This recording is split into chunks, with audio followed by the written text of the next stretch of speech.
மூலிகைகளை நாம் முறையாக பயன்படுத்தும் பொழுது நம் உடலில் நோய் எதிர்ப்பு சக்தி பெருகி எந்தவித நோயும் நமக்கு ஏற்படாமல் பாதுகாக்கிறது.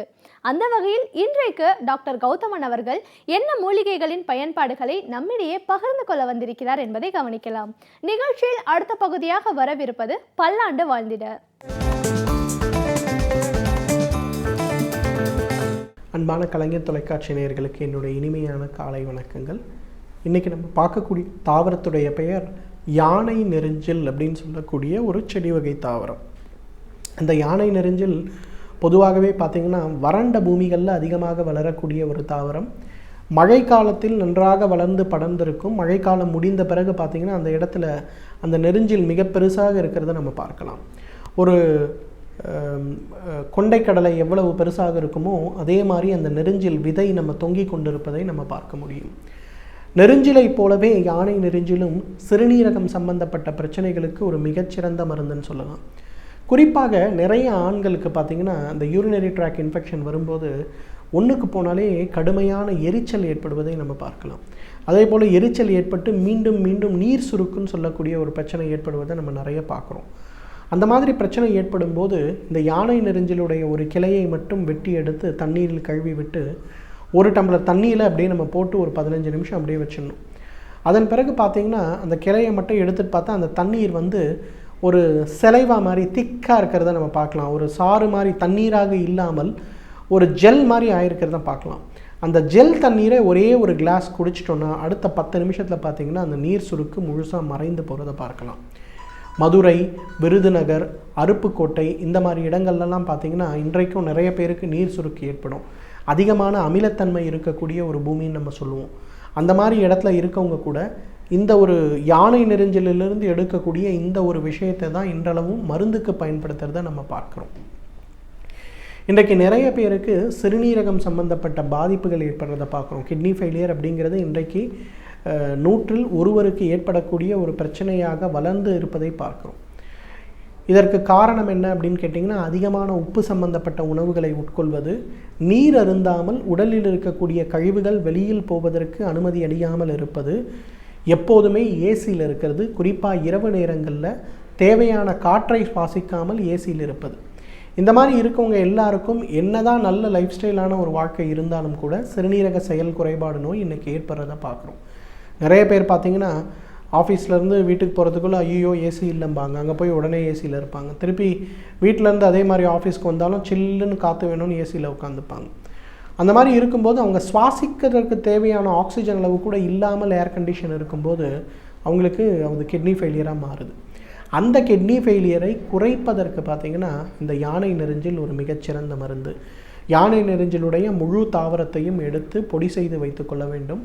1 லிட்டர் தண்ணிக்கு 20 கிராம் அளவுக்கு அந்த சூரணத்தை இட்டு கொதிக்க வைத்து 1/2 லிட்டராக குறைத்து வடிகட்டி எடுக்கக்கூடிய அந்த ஒரு கஷாயத்தை காலை ஒரு முறை, மதியம் ஒரு முறை, இரவு ஒரு முறை அப்படின்னு எடுத்துக்கொள்ளும் போது பார்த்திங்கன்னா மிக வேகமாக அவர்களுடைய சிறுநீரக செயல் குறைபாடு நோய் குறைந்து வருவதை பார்க்கலாம். டயாலிசிஸ் செய்து கொண்டு இருப்பவர்கள் கூட இந்த யானை நெரிஞ்சிலிருந்து எடுக்கக்கூடிய அந்த ஒரு சூரண கஷாயத்தை சாப்பிடும்போது பார்த்திங்கன்னா அந்த உப்பினுடைய அளவு குறைந்து வருவதை பார்க்கலாம். அதற்கு ஏற்றாற்போல் வாரத்திற்கு 3 முறை செய்து கொள்பவர்கள் கூட தகுந்த ஆலோசனையோடு அதை வாரத்திற்கு 2 முறையோ அல்லது 1 முறையோ கூட குறைத்து கொள்வதற்கான வாய்ப்புகள் நிறைய இருக்கிறத பார்க்கலாம். அதே போல் யானை நெரிஞ்சில் பார்த்திங்கன்னா சிறுநீரகத்தில் ஏற்படக்கூடிய கற்களுக்கு ஒரு மிகச்சிறந்த மருந்து. சிலருக்கெல்லாம் பார்த்திங்கன்னா மாதத்துக்கு ஒரு முறை சிறுநீரகத்தில் கற்கள் ஏற்படும். 3 மாதத்திற்கு ஒரு முறை வேறு வழி இல்லை அப்படின்னு சொல்லிட்டு ஆப்ரேஷன் செய்து கொள்ள வேண்டிய அளவுக்கு அல்லது ட்ரிப்ஸ் போட்டு உள்ளே இருக்கக்கூடிய கற்களை வெளியில் கொண்டு வர வேண்டிய தேவை அப்படிங்கிறது இன்றைக்கு நிறைய பேருக்கு இருக்குது. அவங்க இந்த மாதிரி அடிக்கடி மருத்துவமனைக்கு செல்லாமல் இருப்பதற்கு, அதே போல் அடிக்கடி சிறுநீரகம் சம்பந்தப்பட்ட கோளாறுகளை தவிர்ப்பதற்கு பார்த்திங்கன்னா மிக அழகாக இந்த யானை நெரிஞ்சிலிருந்து எடுக்கக்கூடிய அந்த ஒரு கஷாயத்தை சாப்பிட்டாலே போதும். 1 லிட்டர் தண்ணிக்கு 20 கிராம் சூரணமிட்டு கொதிக்க வைத்து அதை 1/2 லிட்டராக குறைத்து வடிகட்டி அதை காலை ஒரு முறை உணவுக்கு முன்பு, இரவு ஒரு முறை உணவுக்கு முன்பு ஒரு மூலிகை தேநீர் அருந்துவது போல் வேணால் அதில் தேனோ பனங்கற்கண்டோ ஏதோ ஒரு பொருளை சேர்த்து அதை குடித்து வந்தாலே ஒரு 3 மாத காலம் தொடர்ந்து குடித்து பாருங்கள். உங்கள் கிட்னியில் இருக்கக்கூடிய ஸ்டோன் 1% கூட இல்லாமல் சரியாகிறத பார்க்கலாம். Nephrotic syndrome. இன்றைக்கு நிறைய குழந்தைகள் பார்த்திங்கன்னா பிறக்கும்போதே கிட்னியில் இருக்கக்கூடிய கிளாமருல்ஸ் எல்லாம் சரியாக வேலை செய்யலை அப்படின்னு சொல்லி பிறக்கக்கூடிய குழந்தைகள் கூட இன்றைக்கு மிக அதிகமாக இருக்கிறார்கள். அந்த குழந்தைகளுக்கு நீங்கள் வழக்கமாக கொடுக்கக்கூடிய ஸ்டீராய்டு மருந்துகள் எதாக இருந்தாலும் சரி, அந்த மருந்துகளால் பெரிய பிரயோஜனம் ஒன்றும் ஏற்படுறது கிடையாது. அந்த குழந்தைகள் அந்த சிம்டம்ஸ் வெளியில் தெரியாமல் இருக்கிறதுக்கு தான் அந்த ஸ்டீராய்டு மருந்துகள் உபயோகப்படுது. ஆனால் அது கூடவே இந்த யானை நெரிஞ்சிலிருந்து எடுக்கக்கூடிய இந்த ஒரு கஷாயத்தை 5 வயதுக்கு உட்பட்ட குழந்தைகள்னால் காலையில் 10 மில்லி, இரவு 10 மில்லி. 5லிருந்து 12 வயதுக்கு உட்பட்ட குழந்தைகள் அப்படின்னும் போது காலையில் 25 மில்லி, இரவு 25 மில்லி. 12 வயதுக்கு மேலே இருக்கக்கூடியவர்கள் யாராக இருந்தாலும் காலையில் 50 மில்லி, இரவு 50 மில்லிங்கிற மாதிரி ஒரு தேநீராக பருக வேண்டும்.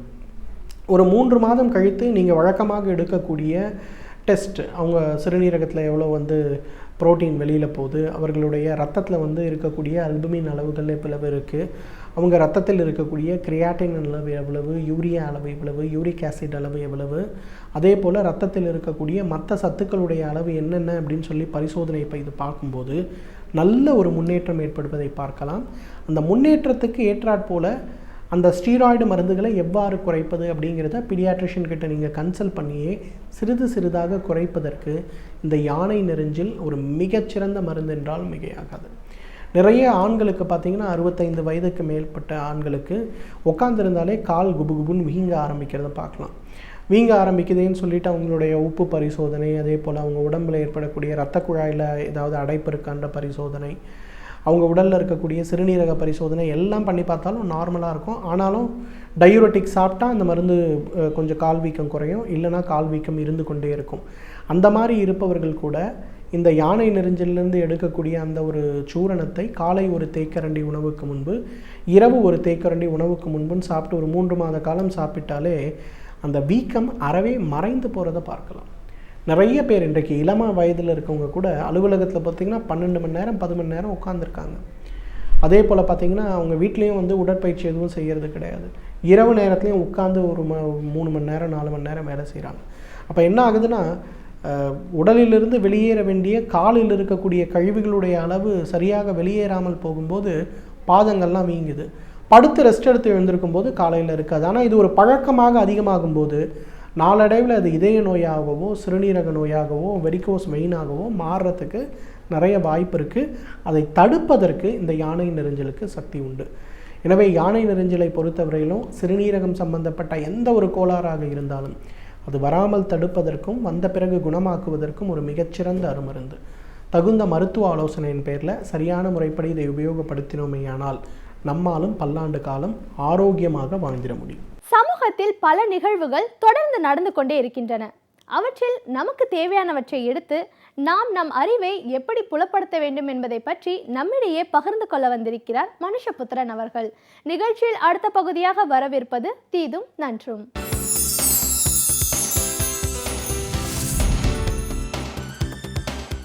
வணக்கம் நண்பர்களே, இன்னும் ஒரு இனிய காலை பொழுதில் தீதும் நன்றும் நிகழ்ச்சியில் உங்களை சந்திப்பதில் மிக்க மகிழ்ச்சி அடைகிறேன்.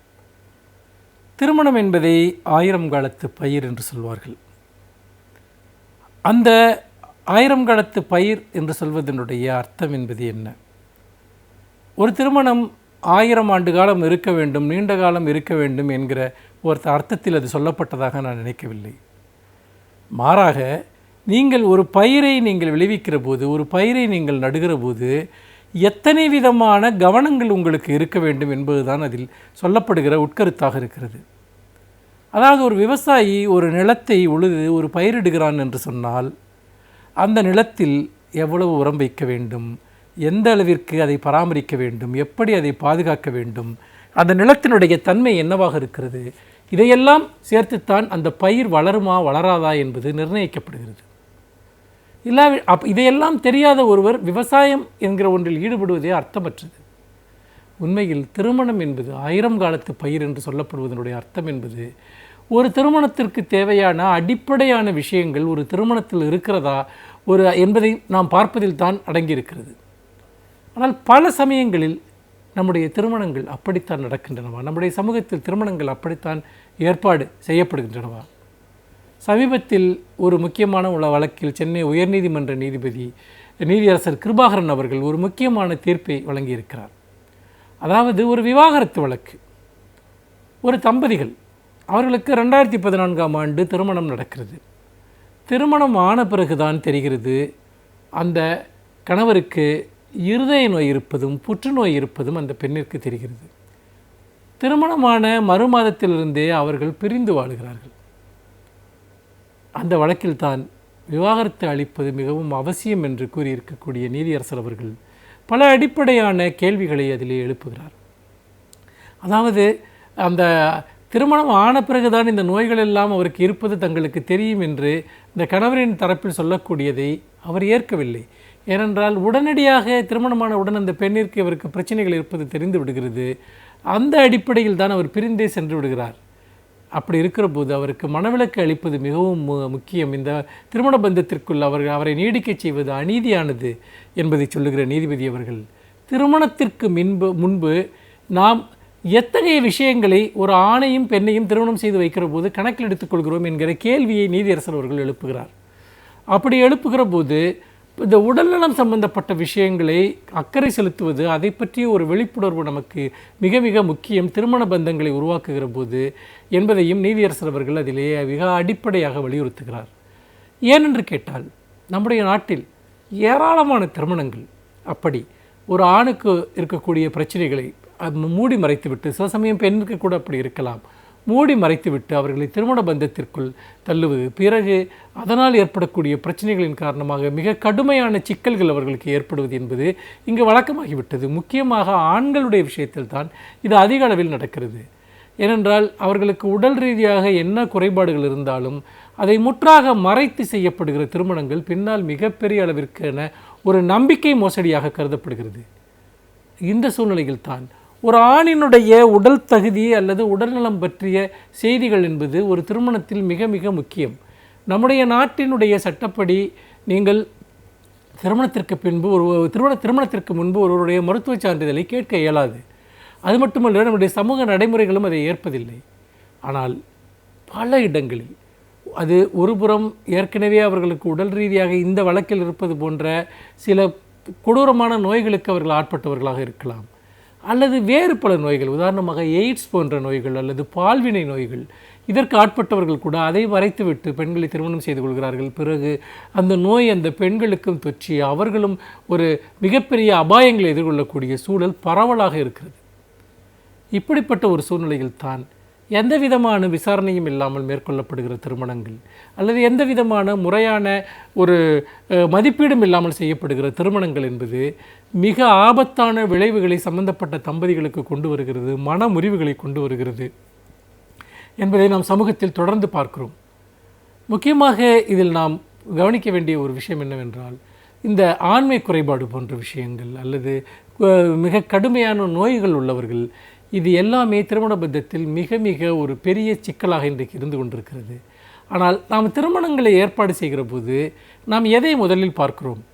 உண்மையில் அந்த நபர் எவ்வளவு சம்பளம் வாங்குகிறார், அவர் எந்த சாதியைச் சேர்ந்தவர், எந்த மதத்தை சேர்ந்தவர், அவர் சமூக அந்தஸ்து என்ன, அவருக்கு ஏதாவது நல்ல பழக்க வழக்கங்கள் இருக்கிறதா இல்லையா, இப்படி பொத்தாம் பொதுவான விஷயங்கள், பொருளாதார ரீதியான அந்தஸ்து, இது போன்ற விஷயங்கள், அவருக்கு ஏதாவது சொத்து இருக்கிறதா, இதுதான் முதன்மையாக பார்க்கப்படுகிறதே தவிர மனப்பொருத்தமோ உடல் பொருத்தமோ அது ஒருபோதும் கேட்கப்படுவதில்லை, விசாரிக்கப்படுவதில்லை.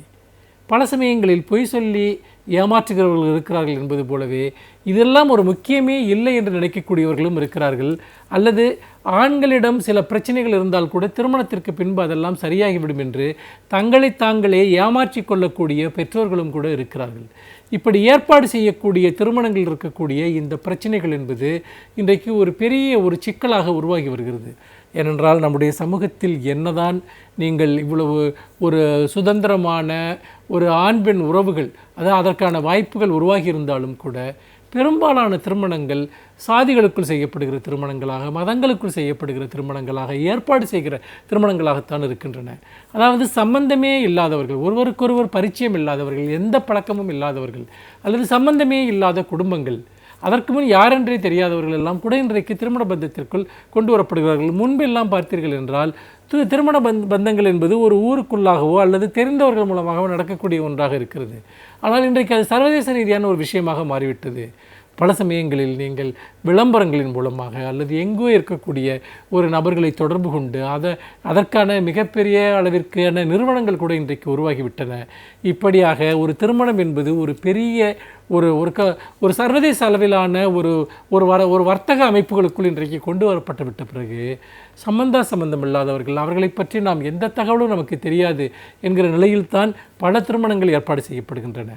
அப்படி இருக்கிற போது இந்த அந்தரங்க தகவல்கள் தொடர்பாக முக்கியமாக இதில் சட்ட ரீதியாக இதை கையாள முடியாவிட்டால் கூட நீதிபதி கிருபாகரன் அவர்கள் தெரிவிப்பது போல ஒவ்வொரு திருமணத்திற்கு முன்பும் இருவரையும் அழைத்து கட்டாய கவுன்சிலிங் கொடுக்க வேண்டும். அதாவது அவர்களுக்கு ஏதாவது பிரச்சனை இருக்கிறதா என்கிற விஷயங்களை எல்லாம் கேட்க வேண்டும். ஏனென்று கேட்டால் சிலர் ஒரு குடும்பமாக சேர்ந்து கொண்டு அதை மூடி மறைப்பார்கள். பல சமயங்களில் ஒரு ஆணுக்கோ பெண்ணிற்கோ அதில் தனக்கு ஒரு பிரச்சனை இருக்கிறது, ஒரு திருமணத்தில் சம்மதமில்லை என்று தெரிந்தால் கூட குடும்பத்தின் நிர்பந்தங்களின் காரணமாக அந்த திருமணத்திற்கு இணங்குகிறவர்கள் இருக்கிறார்கள்.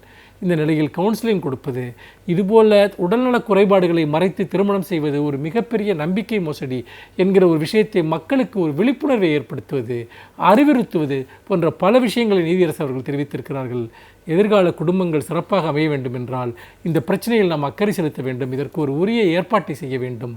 திருமணங்கள் உண்மையானதாகவும் நம்பகத்தன்மையுடன் இருப்பது மிக மிக அவசியம். மீண்டும் இன்னும் ஒரு புதிய சிந்தனையோடு உங்களை சந்திக்கிறேன். நன்றி, வணக்கம். ஒவ்வொரு நாளும் இந்த பகுதியில் வரும் சிறப்பு விருந்தினர்கள் அவர்கள் சந்தித்த கஷ்டங்களையும் அவற்றை மீறி அவர்கள் படைத்த சாதனைகளையும் நம்மிடையே பகிர்ந்து கொண்டு வந்திருக்கிறார்கள். அந்த வகையில் இன்றைக்கு நாம் சந்திக்கவிருக்கும் சிறப்பு விருந்தினர் எந்த துறையிலிருந்து வந்து என்ன பயனுள்ள தகவல்களை நம்மிடையே பகிர்ந்து கொள்ள இருக்கிறார் என்பதை கவனிக்கலாம். நிகழ்ச்சியில் அடுத்த பகுதியாக வரவிருப்பது சிறப்பு விருந்தினர்.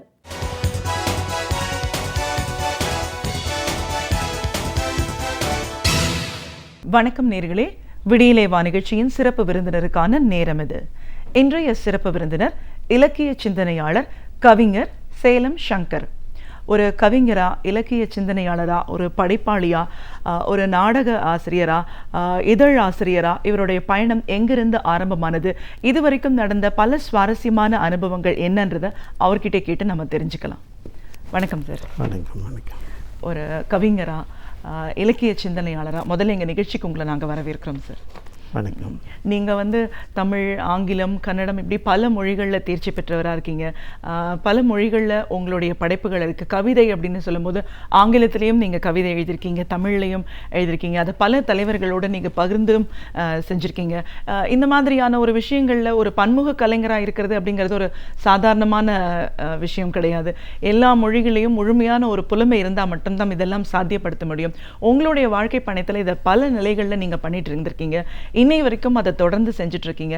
இந்த இலக்கிய உலக பயணம் அப்படிங்கிறதுல நடந்த சுவாரஸ்யமான பல அனுபவங்களை எங்க நேர்களோட இன்னைக்கு நீங்க முழுமையா பகிர்ந்துக்கணும் சார். முதல்ல ஒரு பன்முக கலைஞரா நீங்க இன்னைக்கு இருக்கீங்க அப்படின்னாலும் அதற்கு அடிப்படை அப்படின்னு பார்த்தா எழுத்துலகம் தான் சொல்லலாம், கவிதைகள், இலக்கியம் அப்படின்னு தான் சொல்லலாம். இந்த விஷயங்கள்ல உங்களுக்கு எப்படி ஈடுபாடு ஏற்பட்டுச்சு அப்படிங்கிறதுல இருந்து பேச ஆரம்பிக்கலாம். அதுக்கு காரணம் என்னை பெற்ற தாய் சுந்தராம்பாள், சிவசுரம், காரைக்காலிலிருந்து வந்தவங்க, நிறைய படித்தவங்க. அவங்க எங்கள் குடும்பத்தில் இருக்கக்கூடிய ஒரு 10-15 மருமகள்களில் நல்ல படித்தவங்க மட்டும் இல்லை, 1935-36 சுமார்லேயே ஒரு லைப்ரரி மெம்பராக இருந்து படித்தவங்க. காண்டேகர் மாதிரி இருக்கக்கூடிய பெரிய பெரிய அறிஞர்களுடைய புத்தகங்கள்லாம் படித்தவங்க. அதே மாதிரி பாரதிதாசன், அவங்க படிக்காத புக்கே கிடையாதுங்க. ஆக எனக்கு என்னுடைய நெஞ்சு வயலில் ஒரு விதை போட்டது யாருன்னா என்னுடைய தாய் தான். அந்த தாயை பற்றி கூட ஆங்கிலத்தில் கவிதை எழுதியிருக்கேன். எல்லாரும் எழுதும்போது மதர்னு எழுதுவாங்க. ஆனால் நான் எழுதும்போது an angel of our home, என்னுடைய குடும்பத்தினுடைய தேவதையே அப்படின்னு எழுதினேன். ஆக அந்த எழுதுனதுக்கு காரணம் என்னுடைய மகன், ஊரெல்லாம் நீங்கள் யாரை பற்றியும் எழுதுறீங்க, இன்டர்நேஷ்னல் மதர்ஸ் டேயில் தாயை பற்றி எழுதலையேப்பான்னார். அதனால் இன்டர்நேஷ்னல் மதருங்கிறதுனால ஆங்கிலத்தில் எழுதலாம் அப்படின்னு எழுதினேன். எனக்கு இந்த அளவுக்கு வளர்ந்ததுக்கு காரணம் என்னுடைய தாய் சுந்தராம்பாள். அடுத்தது நான் படித்த அந்த பள்ளிக்கூடம் சிறுமலர் உயர்நிலை பள்ளி அப்படின்னு சொல்லி சேலம். அதில் உவே சாமிநாதையருடைய கடைசி மாணவர் திருவேங்கடம் அப்படின்னு சொல்லி அவர் ஆசிரியராக இருந்தார். அது இல்லாமல் சுந்தரராஜன், நான் வந்து இந்த அளவுக்கு பரிணமித்ததுக்கு காரணம் தமிழாசிரியர் சுந்தரராஜன். அவர் வகுப்புக்குள்ளே நுழையும் போது சங்கரா படி, சங்கரா படி அப்படின்னு சொல்லி சொல்லுவார். அப்போ பக்கத்தில் உட்கார்ந்துட்டு இருக்கக்கூடிய என்னுடைய நண்பன் தேவசின்னு பேர், அவன் சொல்லுவான், என்ன சார் நீங்கள் கிளாஸ்குள்ளே வரும்போது சங்கரா படி சங்கரா படிங்கிறீங்க, நாங்கள்லாம் உங்களுக்கு ஸ்டூடெண்ட் கிடையாதா அப்படின்னு அவன் கோவிச்சுப்பான். அந்த தேவசிங்கிற அந்த பையன் எனக்கு புதுசு. சேலம் பக்கத்தில் இந்த பேரெல்லாம் நான் கேள்விப்பட்டதில்லை. பின்னாடி நான் வளர்ந்த பிற்பாடு தான் தேவசிங்கிறது தமிழ்நாட்டு பேர் அல்ல, கேரளாவிலிருந்து வந்த கேரள மாணவனுங்கிறது பின்னாடி எனக்கு தெரிஞ்சது. அப்படி என்னுடைய தாய் அவங்க படித்த அந்த காண்டிகர் மாதிரி புஸ்தகங்கள், அதே மாதிரி துப்பறியும் கதைகள் நிறைய படிப்பாங்க. நான் வந்து தமிழ்வாணனுடைய சீரியல் அந்த கல்கண்டு புக்கெல்லாம் கூட நிறைய படிச்சிருக்கேன். அவரை பற்றி சிறப்பு இதழ் கூட இப்போ வெளியிட்டிருக்கோம். அன்பு பாலமில் தொடர்ந்து எழுதிட்டு கிட்டத்தட்ட 10 வருஷமாக அன்பு பாலத்தில் எழுதிட்டு இருக்கேன். அதில் கல்யாண சுந்தரம் என்ன சொன்னார்னா, சார் சினிமாவை பற்றி பத்திரிக்கையில் வந்தே தீரணும், ஆனால் சினிமா நடிகை பற்றியெல்லாம் நீங்கள் எழுதாதீங்க, சினிமாவின் வரலாறு எழுதுங்க அப்படின்னார். எனக்கு புதுசு தான் இருந்தாலும் அது ஏற்றுட்டு சவாலாக ஏற்றுக்கிட்டு கடந்த 2011 வரைக்கும் உலகம் முழுக்க இருக்கக்கூடிய அந்த சினிமாவில் என்னென்ன தாக்கங்கள் இருக்குது அப்படின்னு கட்டுரையாக எழுதி முடித்தேன். அதில் சமீபத்தில் இந்த இவர் தமிழ்வாணன் செய்த தமிழ் தொண்டு என்ன அப்படின்னு ஒரு கட்டுரை எழுத சொன்னாங்க. நான் அதில் எழுதினேன். அதில் என்னுடைய சின்ன வயசில் இந்த பத்திரிகை உலகத்தில் எப்படியெல்லாம் நான் எழுத்தில் படிக்கிறது எங்கள் அம்மா தூண்டுனாங்கங்கிறது விவரம் அதில் எழுதியிருக்கேன். அதனாலமா என்னுடைய தாய், நான் படித்த சிறுமலர் உயர்நிலை பள்ளி சேலம், அந்த பள்ளியில் அவ்வளோ சுலபமாக இடம் கிடைக்காது. இந்த டான் பாஸ்கோ எக்மோர் மாதிரி அவ்வளோ கடினமானது. அங்கே எனக்கு கிடைச்ச ஆசிரியர்கள் அருமையான ஆசிரியர்கள். அதில் சேசையர் அப்படின்னு ஒருத்தர், இன்னொருத்தர் கணித ஆசிரியராக ஒருத்தர் வந்தார், ஓவியார் அப்படின்னு பேர், ஓவிய ராஜகோபால் ஐயர். ஓவியார்னு சில பேர் ஓவியார்னே சொல்லுவாங்க. அவர் கணிதம் படித்தாலும் கூட திருமுருகாற்றுப்படி அப்படியே படித்து முடித்தவர், கரைச்சி குடித்தவர். அவர் வரும்போதே முருகனுடைய பாட்டை பாடிக்கிட்டே வருவார். அதனால தான் நான் என்னமோ தெரியல, பிற்காலத்தில் என்னுடைய பேனாவில் அதிகமாக முருகா முருகா என அழைத்து விட்டேன், மன முருகாத நிலையேனோ களைத்து விட்டேன் முருகா அப்படின்னு முருகர் பாட்டை நிறைய நான் எழுதியிருக்கேன். உங்களுக்கு தெரியும் திருத்தணி என்னமோ திருத்தணி நிறைய பேர் இப்போ சொல்லியிருக்காங்க, பாடியிருக்காங்க. ஆனால் நான் எழுதும்போது என்னுடைய பேனா என்ன பண்ணிச்சுன்னா, திருத்தணி வேளா மனம் திருத்த நீ வாவா, திருத்தணி வேளா மனம் திருத்த நீ வாவா, இது புதுசாக எழுதினேன். ஆக இந்த மாதிரி புது புது எண்ணங்கள், புது புது சிந்தனைகள் வளர்கிறதுக்கு யார் காரணம்னா என்னுடைய தாயும் நான் படித்த அந்த பள்ளி ஆசிரியர்களும். அவங்கள மறக்கவே முடியாது. நிச்சயமா சார். உங்களுடைய படைப்பு அப்படின்னு வரும்போது எந்த களத்தில் உங்களோட பணி முதல்ல ஆரம்பிச்சது? உங்களோட முதல் படைப்பு பற்றி? கவிதை தாங்க. இப்போ உதாரணமாக மகாபலிபுரத்துக்கு போயிருக்கும்போது அப்போ கிருஷ்ணமூர்த்தி, கல்கி கிருஷ்ணமூர்த்தியினுடைய சிவகாமியின் சபதம் படிச்சிருந்தேன். அப்போ நான் அந்த மகாபலிபுரத்தில் இருக்கக்கூடிய அந்த யானை, ஒற்றை யானை, பெரிய யானை இருக்குங்களே, அதுக்கு பக்கத்தில் இப்போவும் அது ஒரு சின்ன பாறை மாதிரி கல் ஒன்று இருக்கும், அதில் உட்காந்துட்டு கவிதை எழுதிட்டு இருந்தேன். அதுதான் என்னுடைய தொடக்கம். அப்போது சிவகாமி ஒரு சிற்பினுடைய பொண்ணு, நடனக்காரி. 2ஆம் புலிகேசியினுடைய இதனால் அவளை வந்து அழைச்சிட்டு போயிட்டுறாங்க, அதாவது கடைச்சிட்டு போயிட்டுறாங்க. அந்த மகேந்திரவர்மன் அவனுடைய மகன் நரசிம்ம பல்லவன் அங்கே வந்து பார்க்குறான். அவனுக்கு தாகமாக இருக்குன்னு தண்ணி கேட்கும்போது அந்த சிவகாமி தண்ணி கொண்டுட்டு, இது வந்து கிருஷ்ணமூர்த்தி அவர் கல்கி எழுதுனது. அப்புறம் இவங்க 2 பேரும் பார்க்குறாங்க, கொள்றாங்க, அவளை திருமணமே பண்ணிக்கணும்னு அவன் நினைக்கிறான்.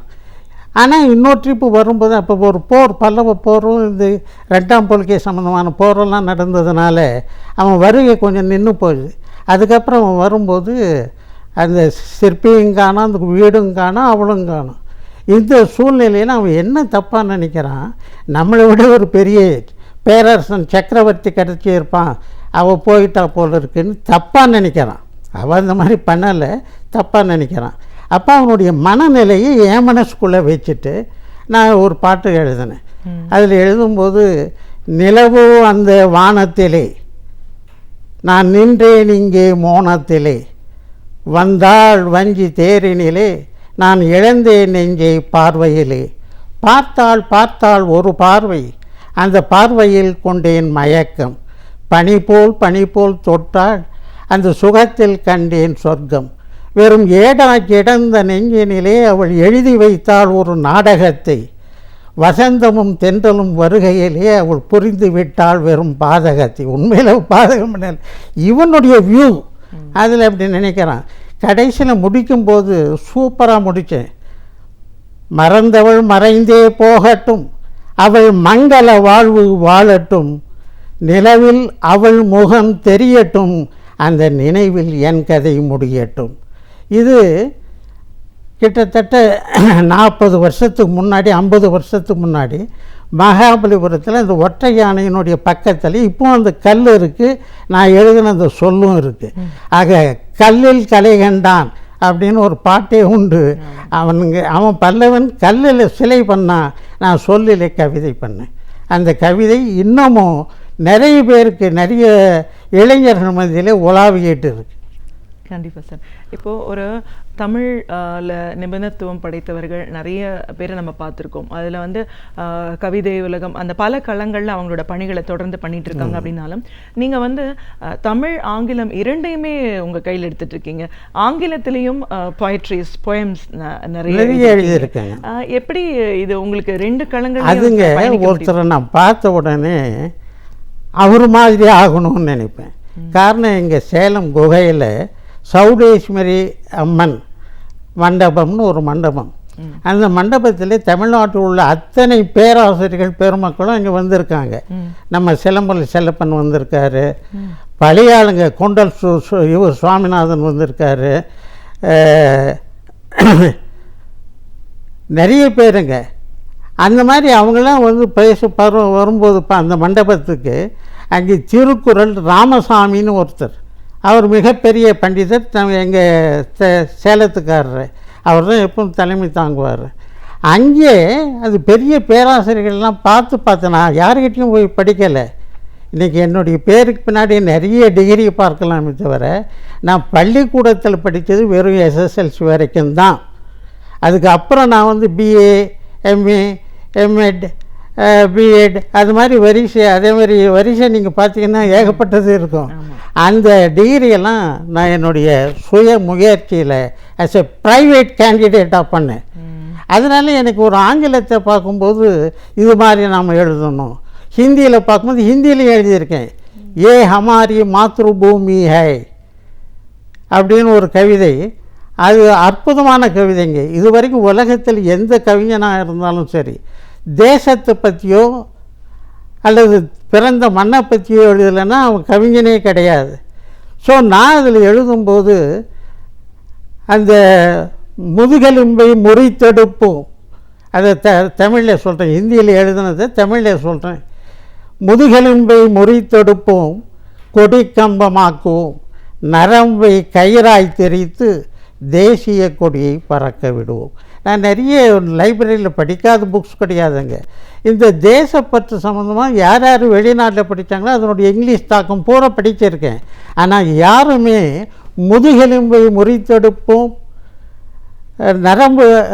முதுகெலும்பை முறித்தெடுப்போம், கொடிக்கம்பமாக்குவோம், நரம்பை கயிறாய் தெரித்து தேசிய கொடியை பறக்கவிடும் யாருமே எழுதலை. இது தேசப்பற்றுக்காக நான் எழுதினது அவுட்ஸ்டாண்டிங் லைன். இன்னும் சொல்லப்போனால் இந்த தேசப்பற்றுக்கான கவிதைகளையெல்லாம் தொகுத்து கின்னஸ் ரெக்கார்ட் கொடுத்தா இந்த கவிதைக்கு கின்னஸ் ரெக்கார்ட் சத்தியமாக கிடைக்கும். ஏன் அப்படி உறுதியாக சொல்கிறேன்னா, எனக்கு தெரிஞ்ச வரைக்கும் இந்த வரிகளை யாரும் எழுதவே இல்லை.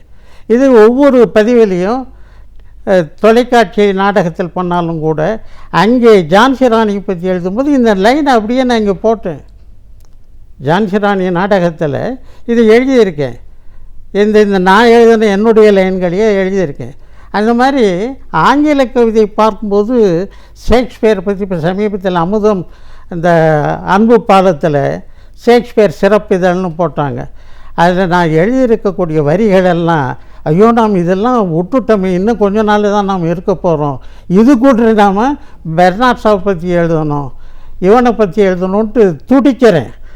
ஆனால் அதுக்கு காலம் இடம் கொடுக்குமோங்கிறது சந்தேகமாக இருக்குது, கேள்விக்குறியாக இருக்குது. சிறுகதைகள் நாவல்கள்னு நீங்கள் எழுதும்போது ஒரு சிறுகதை எதை சொல்லணும், எப்படி சொல்லணும் சார்? சிறுகதை பொறுத்த வரைக்கும் ஒரு துக்கடா மாதிரிங்க. சின்னதாக ஒரு மேட்ரை எடுத்துக்கணும், கொஞ்சம் மட்டும் விவரம் இருக்கணும், முடிக்கும்போது சஸ்பென்ஸில் முடிக்கணும். அது என்ன ஏதுன்னு சொல்லி கொஸ்டின் மார்க்கில் முடிக்கணும். சிறுகதைக்கு இலக்கணம் அதுதான். அந்த வகையில் சிறுகதைன்னு நான் பண்ணும்போது இப்போ நேற்று கருப்பு கருவாயா அப்படின்னு இந்த இதுக்காக ராஜமகுடம்னு சொல்லி மயிலாப்பூர்லேருந்து ஒரு பத்திரிக்கை வருது, ராஜமகுடம். அந்த பத்திரிக்கையினுடைய செப்டம்பர் இஷ்யூக்கு நான் எழுதின கதை நேற்று வரைக்கும் எழுதியிருக்கேன். எனக்கு இந்த நிகழ்ச்சி வந்ததுனால அது கொஞ்சம் கடைசி இதை முடிக்கவே முடியலை. அதில் நான் தலைப்பு என்ன கொடுத்துருக்கேன், கருவாயா. ஆக இன்றைக்கி தலித் இனத்தை பெரிய பிரச்சனையாக இந்தியா முழுக்கவே இருக்குது. மோடி முதல் கொண்டு, பிரதமர் மோடி முதல் கொண்டு அதை சொல்லியிருக்காரு. அதனால் நான் எடுத்துக்கிட்ட அந்த கதாநாயகன் பேரே கருவாயான்னு பேர் வச்சுருக்கேன்.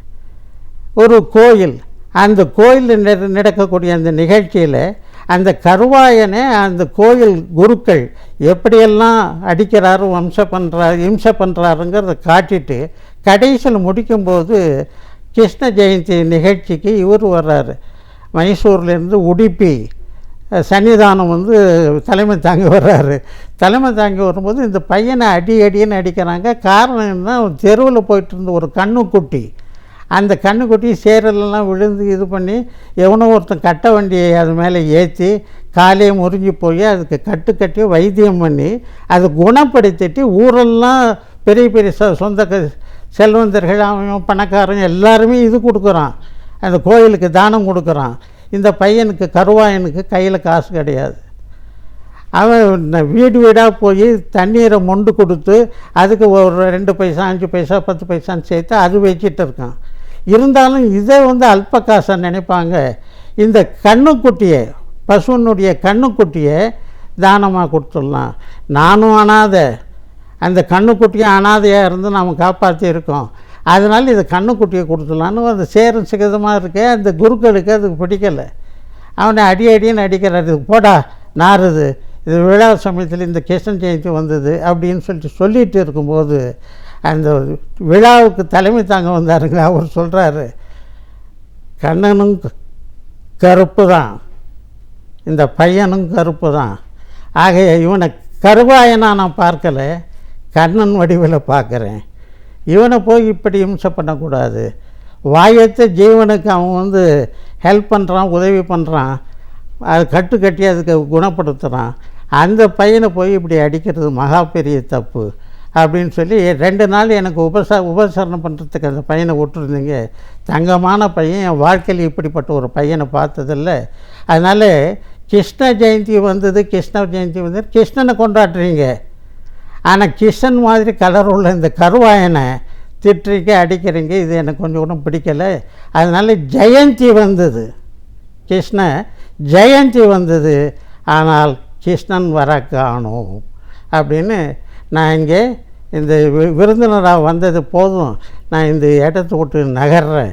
இந்த பையனையும் உன்னுடைய உபச்சாரம் எனக்கு ரொம்ப பிடிக்குது, பணிவிடை ரொம்ப பிடிக்குது, அந்த மைசூருக்கு கர்நாடகாவுக்கு உடுப்பிக்கே அழைச்சிட்டு போயிடுறேன் அப்படின்னு சொல்லி அழைச்சிட்டு போயிடுறான். ஆக நமக்கு தண்ணியே கிடைக்காத கர்நாடகாவுக்கு நம்ம கருவாயனுங்கிற ஒரு அற்புதமான கண்ணனை, சின்ன கண்ணனை அவனுக்கு பரிசை கொடுத்து அனுப்புகிறோம். இதுதான் கதையினுடைய எண்டு. சின்ன கதையை அதை அவங்க சொல்லும்போது என்ன பண்ணுறாங்க தெரியுங்களா, 2 பக்கத்துக்குள்ள முடிக்கணும், 1.5 பக்கத்துக்குள்ள முடிக்கணுங்கும்போது பெரிய விஷயங்களை சொல்லணும்னு நினைக்கும் போது முடிய மாட்டேங்குது சிறுகதையில். இப்போ நான் ராஜமகுடம்ங்கிற அந்த பத்திரிகையில் எழுதும்போது எழுத்தை எண்ணி சென்சார் பண்ணி எழுதுகிறேன். அதே அன்பு பாலத்துக்கு எழுதும்போது ஒரு மிடில் ஏஜ்டு பீப்புளுக்கு அவங்களுக்காக எழுதுகிறேன். அதில் சமீபத்தில் இந்த போன மாதம் இஷ்யூவில் நான் எழுதியிருக்கேன் தாம்பத்தியம். அது கொஞ்சம் விரிவாக எழுத முடியுது. சமுதாயத்தை பற்றி அதில் நிறைய பிரச்சனைகளை கொண்டுட்டு வர முடியுது. ஆக ஒரு 5 பக்கம் 6 பக்கம் 7 பக்கம்னா சமுதாயத்தையெல்லாம் கொண்டுட்டு வர முடியுது. ஆனால் 2 பக்கத்துக்குள்ள முடி 3 பக்கத்துக்கு முடி சென்சார் போடுறாங்கன்னு வச்சுங்க, அப்போ கொஞ்சம் கஷ்டமாக இருக்குது. பட் இருந்தாலும் நான் சொல்லக்கூடியது ஒரு முனையாக இருந்தாலும் ஏதாவது ஒன்று சொல்லணும்னு நினைப்பேன். ஏதாவது ஒன்று. அதுதான் நீங்கள் முதல்ல நான் சொல்லும்போது சொன்னேன், திருத்தணி வேளா மனம் திருத்தணி வாவா. அதே மாதிரி இந்த கொடி பற்றி சொல்லும்போது கூட முதுகெலும்பை முறித்தெடுப்போம், கொடி கம்பமாக்குவோம், நரம்பை கயிறாய் தெரித்து தேசிய கொடியை பறக்க விடுவோம். இது யாருமே உலகத்தில் யாரும் எழுதாத ஒரு கவிதைங்க அந்த வரிகள். அதே மாதிரி இதில் ஒன்று மட்டும் சொல்கிறேன். இப்போ பஞ்சாங்கம்னு ஒன்று இருக்குது. பஞ்சாங்கத்தை பார்த்து தான் நம்ம எல்லாமே பண்ணுறோம். ஆனால் நம்ம இந்த உரையாடல் சம்பாஷணை பஞ்சாங்கத்தை பார்த்து பண்ணீங்களா இன்னும் எனக்கு தெரியாது. நான் ஒரு புது பஞ்சாங்கத்தை இங்கே கொடுத்துருக்கேன். உழைக்கும் தினம் உனது முகூர்த்த நாள், உழைக்கும் தினம் உனது முகூர்த்த நாள்.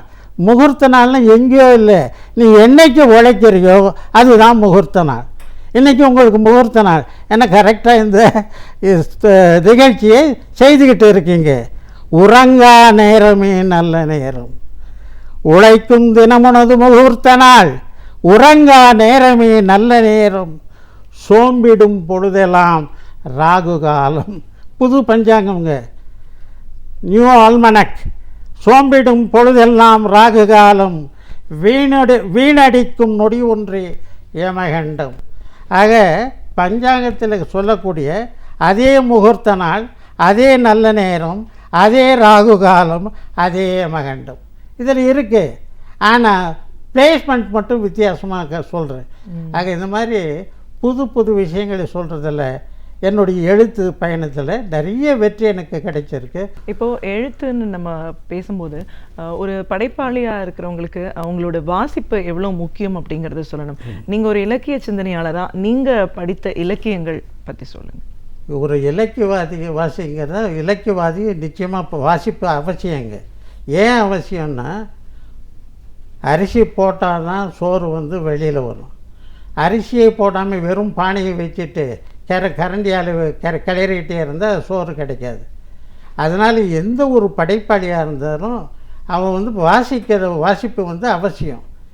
அதுக்கு நம்ம மகாபாரதம், சிலப்பதிகாரம், சீவக சிந்தாமணி அப்படின்னு நிறைய 50 காப்பியங்கள் இருக்குது, 50 காப்பியங்கள் இருக்குது. எல்லா விஷயத்துலையுமே ஒவ்வொரு விஷயங்களை பதிவு பண்ணியிருக்காங்க. அதை மனசுக்குள்ளே வச்சுட்டா அதை எலாபரேட் பண்ணலாம். அதுக்கு இந்த படிப்பு ரொம்ப தேவை. அதான் வாசிப்புங்கிறது ரொம்ப தேவை. இப்போ எங்கள் காலத்துல நிறைய லைப்ரரி, நூலகம் நிறைய இருந்தது. நூலகத்துக்குள்ளே போனால் ஏகப்பட்ட புத்தகங்கள் எது வேணாலும் எடுத்துக்கலாம்.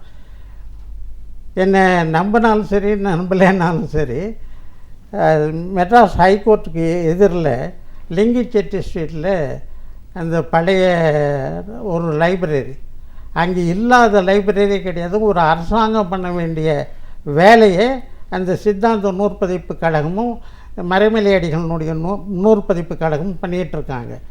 நீங்கள் A to Z எந்த சப்ஜெக்ட் வேணும்னாலும் அங்கே போய் கேட்கலாம். அப்போ இங்கே ஒரு லைப்ரரின்னு ஒருத்தர் ஒர்க் பண்ணிகிட்டு இருந்தார். குன்றத்தூர்லேருந்து வேலை பார்த்துட்டு இருந்தார். அவருக்கு சம்பளம் எவ்வளவுன்னு நான் கேட்டேன். 120 ரூபான்னார். நான் சொன்னது இன்றைக்கி இல்லை, 1970 சுமாரில் 120 ரூபா சம்பளம். அவர்கிட்ட என்ன ஒரு விஷயம் அப்படின்னா, சார் இந்த புக்கு வேணும், எங்கே இருக்கும்?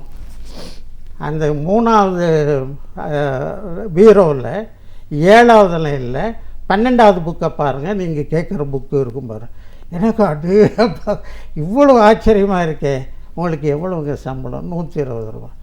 அந்த படித்து முடிச்சுட்டு எல்லாம் அந்த டேபிள் மேலே வச்சுட்டு போயிடுவாங்க. அந்த புக்கை அவர் கரெக்டாக அது 7வது அலமாரின்னா 7வது அலமாரி, 12வது ரேக்குன்னா 12வது ரேக்கு அங்கே கரெக்டாக வைப்பார். நான் அங்கே காலையில் 8 மணிக்கு போயிடுவாங்க, அதாவது ஹாலிடேஸில். அங்கே போகும்போது டிஃபனெல்லாம் எடுத்துகிட்டு போயிடுவேன். அங்கே ஈவினிங் 8 o'clock வரைக்கும் இருப்பேன். காலையில் உள்ளே போயிட்டு அந்த திறக்கிறதுக்கு முன்னாடி உள்ளே போயிடுவேன். அப்புறம் மூடுற சமயத்தில் இருங்க நானும் வெளியில் வந்துடுறேன்னு சொல்லி வருவேன். கவிஞரா, இலக்கிய சிந்தனையாளராக உங்களுடைய எழுத்துலக பயணம் அப்படிங்கிறது கிட்டத்தட்ட ஒரு 50 ஆண்டுகளை கடந்து இன்றைக்கும் வரைக்கும் வெற்றி நடை போட்டுட்ருக்குன்னா அதுக்கு காரணம் என்னன்னும் போது உங்களோட தாயிலேருந்து நீங்கள் பேச ஆரம்பித்து ஒவ்வொரு காலகட்டத்திலையும் நடந்த சுவாரஸ்யமான பல அனுபவங்களை எங்களோட பகிர்ந்திருக்கீங்க. எல்லாத்துக்கும் மீறி இன்றைக்கி வரைக்கும் நீங்கள் இப்படி பண்ணிகிட்ருக்கீங்கன்னா வாசிப்பு எவ்வளோ தூரம் முக்கியத்துவம் வாய்ந்தது, இன்றைக்கி இருக்கிற இளைஞர்கள் எவ்வளோ தூரம் அதை தெரிஞ்சுக்கணும் அப்படின்னு உங்களோட பார்வைகள் சார்ந்த பல விஷயங்களை எங்களோட நீங்கள் முழுமையாக பகிர்ந்ததுக்கு நன்றி. வணக்கம்ங்க. வணக்கம். நமக்கு தெரியாத வரலாறுகளிலிருந்து நமக்கு தேவையானவற்றை தேர்ந்தெடுத்து அழகிய தமிழில் தொகுத்து இனிமையாக வழங்க வந்திருக்கிறார் பேராசிரியர் சுபவீர பாண்டியன் அவர்கள். நிகழ்ச்சியில் அடுத்த பகுதியாக வரவிருப்பது ஒன்றே சொல் நன்றே சொல்.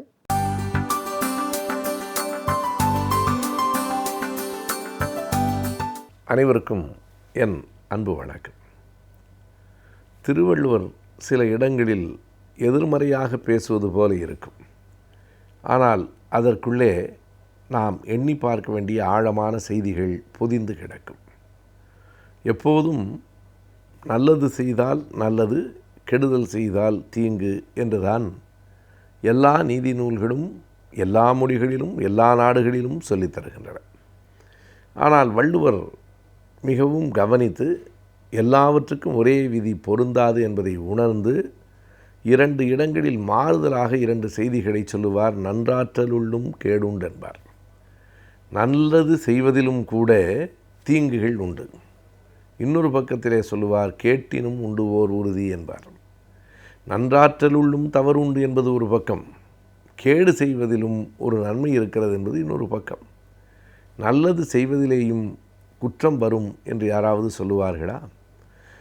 கெடுதலிலேயும் ஒரு நன்மை இருக்கிறது என்று யாராவது கண்டுபிடித்திருக்கிறார்களா? 2ஐயும் வள்ளுவர் தான் கண்டுபிடித்திருக்கிறார். நன்றாற்றலுள்ளும் தவறுண்டு என்று அவர் சொல்லுவதற்கு ஆழமான 1000 காரணங்கள் இருக்கின்றன.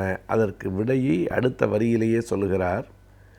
எப்போது நன்றாற்றலுள்ளும் தவறுண்டென்றால் அவரவர் பண்பறிந்து ஆற்றாக்கடை என்கிறார். நீங்கள் யார் நன்மை செய்கிறீர்களா இல்லையா என்பது மட்டும் முக்கியமில்லை, யாருக்கு நன்மை செய்கிறீர்கள் என்பது முக்கியம். நீங்கள் யாருக்கு நன்மை செய்கிறீர்கள் என்பதை பொறுத்து தான் அதன் விடை பயன் நல்லதா கெடுதலா என்பதை தீர்மானிக்க முடியும். ஒருவருக்கு உதவி செய்து விட்டதனாலேயே அந்த உதவிகள் அனைத்தும் நன்மை பயக்கும் என்று முடிவெடுக்க முடியாது. உதவியை பெற்றுக்கொண்டவரினுடைய குணம் என்ன, உதவியை பெற்றுக்கொண்டவர் அந்த உதவியை எதற்கு பயன்படுத்தப் போகிறார் என்பதையும் நீங்கள் கவனித்து பார்க்க வேண்டும். இதைத்தான் இயல்பாக கிராமங்களிலே சொல்லுவார்கள், வளர்த்த கெடா மார்பில் பாய்வது என்பார்கள். எந்த கெடாவை நாம் வளர்த்தோமோ அதுவே நம் மார்பிலே பாய்வது போல வளர்த்தது நல்லது தானே. ஆனால் அது நம் மார்பிலேயே பாய்கிற போது தான் நன்றாற்றலுள்ளும் தவறுண்டு என்று நமக்கு புரிகிறது. அவரவருடைய பண்புக்கு ஏற்ற மாதிரி தான் அவரவரும் நடந்து கொள்வார்கள். இவன் உதவினான் என்பதற்காக அந்த நன்றியோடு எல்லோரும் இருப்பார்கள் என்று சொல்ல முடியாது. அல்லது இந்த உதவியை நான் சமூக நன்மைக்குத்தான் நாம் பயன்படுத்த வேண்டும் என்றும் எல்லோரும் கருதுவார்கள் என்பதும் உறுதியில்லை. அதுபோலவே கேட்டில் எப்படி ஓர் உறுதி, ஒரு நன்மை உண்டு என்றால் அதை மிக ஆழ்ந்த ஒரு பொருளோடு வள்ளுவர் சொல்கிறார். அப்போதுதானே உண்மையான நண்பன் யார், யார் நமக்கு பகைவன் என்பதை நாம் நீட்டி அளக்கிற கோல் இல்லையா அது என்பார்.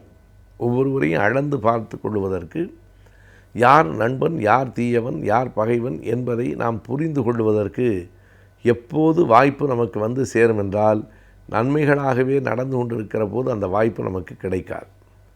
நாம் செல்வத்தில், செல்வாக்கில், குடும்ப உறவுகளில், பொறுப்பில், எல்லா இடத்திலும் உயர்ந்த இடத்திலேயே இருக்கிற வரையில் எல்லோருமே நமக்கு நண்பர்களைப் போலத்தான் இருப்பார்கள். யார் நண்பன் யார் பகைவன் என்பது எப்போது தெரியும் என்றால், எப்போது நமக்கு ஒரு கேடு வந்து சேர்கிறதோ, எப்போது நாம் ஒரு துன்பத்தில் சிக்கிக்கொள்கிறோமோ அப்போதுதான் கூட இருக்கிறவன் யார் ஓடிப்போனவன் யார் என்பது புரியும். எனவே துன்பம் வருகிற போதுதான் நண்பனையும் பகைவனையும் பிரித்து பார்க்க முடியும். மற்ற நேரங்களிலெல்லாம் பகைவனும் நண்பனைப் போலவே இருப்பான். அருகிலே இருக்கிறவர்களெல்லாம் நெருக்கமாக இருக்கிறார்கள் என்று சொல்ல முடியாது. தொலைவாக இருக்கிறவர்களெல்லாம் நம்மை விட்டு விலகி இருக்கிறார்கள் என்றும் சொல்ல முடியாது. நமக்கு கேடு நினைக்கிறவர்கள் சில வேளைகளில் நமக்கு அருகிலேயே இருக்கலாம். நம்மை மிகவும் நேசிக்கிறவர்கள் நம்மை விட்டு வெகு தொலைவிலும் இருக்கலாம். எப்படி இருந்தாலும் இந்த அருகாமையும் தொலைவும் நம் நட்பை அல்லது அவர்கள் நம் மீது கொண்டிருக்கிற அன்பை தீர்மானித்து விடாது. இயல்பாக அவர்கள் நெஞ்சங்களிலே இருக்கிற எண்ணங்கள் தான் அதனை தீர்மானிக்கும். எப்போது அந்த உண்மை விளங்கும் என்றால் நமக்கு ஒரு கேடு வந்து சேருகிற போது, நாம் வறுமையிலே வீழ்கிற போது, நோயிலே வீழ்கிற போது, அல்லது ஏதேனும் ஒரு சமூக அரசியல் நெருக்கடிகளிலே சிக்கி கொள்ளுகிற போது எத்தனை பேர் உதவுவதற்காக ஓடி வருகிறார்கள் என்பதை பார்த்தால் அப்போதுதான் தெரியும் நமக்கு யார் யாரெல்லாம் உண்மையிலேயே நண்பர்களாக இருக்கிறார்கள் என்பது. எனவே 2 துருவங்களாக 2 செய்திகளை வள்ளுவர் சொல்லி, எனவே இதிலிருந்து நீங்கள் எந்த ஒன்றையும் நன்மை தீமை என்று அவ்வளவு எளிதில் பிரித்துவிட வேண்டாம். ஒவ்வொன்றினாலும் என்ன பயன் விளைகிறது என்பதை பொறுத்தே நீங்கள் அதை முடிவு செய்ய வேண்டும் என்கிறார். நாம் என்ன செய்கிறோம் என்பது ஒன்று, நம்முடைய செயல்களால் என்ன விளைகிறது என்பது இன்னொன்று. அந்த விடை பயனை பொறுத்தே இந்த செயல்களுக்கான மதிப்பீடும் இருக்க முடியும் என்பது ஒரு நுட்பமான பார்வை என்று சொல்ல வேண்டும். மேலோட்டமாக போகிற யாராலும் இப்படி கவனித்து சொல்லிவிட முடியாது. எல்லா செயல்களுக்கும் 2 பக்கங்கள் 2 முகங்கள் உண்டு. மழையை பற்றி எழுதுகிற போது கூட வள்ளுவர் அப்படித்தான் சொல்லுவார். இது கெடுப்பதாகவும் இருக்கும், கெட்டார்க்கு சார்வாய் மற்றாங்கே எடுப்பதாகவும் இருக்கும். மழை மனிதனை வாழவும் வைக்கும், மழை மனிதனை அடித்தும் போடும். மழை எங்காவது அடித்து போடுமா? ஆம், அடித்து போடும். அளவு மிகுந்து வெள்ளமாக வந்தால் அந்த நீர் நம்மை அழிக்கும். அது மட்டுமல்லாமல் அது பெய்ய வேண்டிய நேரத்தில் பெய்தால்தான் நமக்கு உதவும். பெய்ய வேண்டிய நேரத்தில் பெய்யவில்லை என்றாலும் கெடுதல், பெய்ய வேண்டாத நேரத்தில் பெய்தாலும் கெடுதல். எனவே அந்த குறளிலும் ஒரு மழைக்கு கூட இருக்கிற 2 பக்கங்களையும் வள்ளுவர் காட்டுகிறார். அப்படித்தான் ஒவ்வொரு செயலுக்கும் 2 பக்கங்கள் உண்டு. அவை விளைவுகளை வைத்து முடிவு செய்யப்பட வேண்டுமே தவிர வெறும் செயல்களை வைத்து முடிவு செய்யப்படக்கூடியவை அல்ல. அந்த விளைவுகளும் செயல்களுக்கான ஒரு மாற்றாக, அவற்றுக்கான காரணிகளாக அமைகின்றன என்று வள்ளுவர் கூறுகிறார். எனவே திருக்குறளை படிக்கிற போது இன்னொன்றையும் நாம் கவனத்தில் வைத்து கொள்ள வேண்டும். ஒரு குறள் அதற்கான பொருள் என்று நிறுத்திவிடாமல் வேறு எங்கேயோ இருக்கிற இன்னொரு குறளோடும் இதனை உரழ்ந்து பார்க்கிற போது இந்த குறளுக்கு இன்னொரு புதிய பொருள் கிடைக்கும். குறளுக்கான பொருளை பார்க்கிற போது 2-3 விதங்களில் அந்த குறட்பாக்களை ஆராய்ந்தால் மேலும் பல செய்திகளை நாம் அறிந்து கொள்ள முடியும். ஒரு குறள் எந்த அதிகாரத்தில் அமைக்கப்பட்டிருக்கிறது என்பது, எந்த அதிகாரத்தில் அமைக்கப்பட்டிருக்கிறதோ அதனை ஒட்டி இந்த குறளினுடைய பொருளும் மாறும். எனவே அதிகாரம் எது என்பது, இதை போலவே ஏறத்தாழ இதற்கு எதிராக பேசுகிற குறட்பாக்கள் வேறு எங்கேயும் இருக்கின்றனவா என்று தேடி பார்த்து 2ஐயும் உரழ்ந்து பார்த்தால் இன்னொரு புதிய பொருளும் நமக்கு கிடைக்கும் என்பது 2வது. 3வது, பல குறட்பாக்கள் சொன்ன பொருளை விட சொல்லாமல் உணர்த்திய பொருள் கூடுதலாக இருக்கும் என்பதுதான். எல்லாவற்றையும் வள்ளுவர் வெளிப்படையாக சொல்லிவிடவில்லை. சிலவற்றை சொல்லி பலவற்றை உணர்த்துதல் என்பது குறளின் அடிப்படை. எந்தெந்த குறட்பாக்களில் அப்படி சிலவற்றை சொல்லி பலவற்றை உணர்த்தி இருக்கிறார் என்பதை நாம் தனியாகவும் விரிவாகவுமே மணிக்கணக்கில் பேச முடியும். அது ஒரு கவிஞனுக்கு உள்ள நுட்பம். கூற வேண்டிய எல்லாவற்றையும் கூறிவிடாமல் உணர்த்துவது என்பதுதான் அந்த இலக்கியங்களுக்கு இருக்கிற அடிப்படையான திறன் என்று சொல்ல வேண்டும். எனவே திருக்குறள் என்பது எந்த ஒன்றையும் நேரடியாக தட்டையாக மட்டும் பார்க்காமல் பல்வேறு கோணங்களிலும் பார்த்திருக்கிற ஆழ்ந்து அகன்ற அறிவு புலமை மிகுந்த சொத்தாக நமக்கு கிடைத்திருக்கிறது என்றே சொல்ல வேண்டும். இணையதளத்தை பொழுதுபோக்கிற்காக மட்டுமே பயன்படுத்தாமல் இணையதளத்தில் முதலீடு செய்து எப்படி லாபம் பெறலாம் என்பதை பற்றி இன்றைய ஆலோசனை நேரத்தில் தெரிந்து கொள்ளலாம்.